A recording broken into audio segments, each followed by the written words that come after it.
So if your to-do list in Google Tasks is starting to feel messy in 2026, yeah, you're not alone. The good news is, once you organize it properly, everything becomes way easier to manage and actually get done.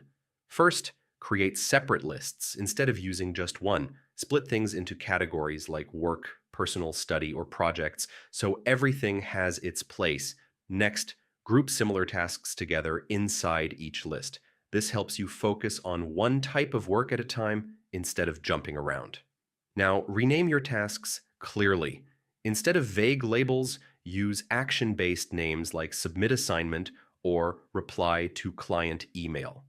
If a task is too big, break it into subtasks.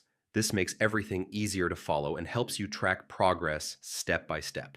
Next, move the most important tasks to the top. This way, you always know what needs your attention first. Now assign due dates to keep everything on track. Just don't overload one day. Spread tasks realistically across your week.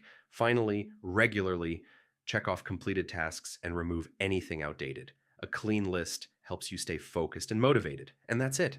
Once you organize Google Tasks properly, you'll spend less time managing your list and more time actually getting things done.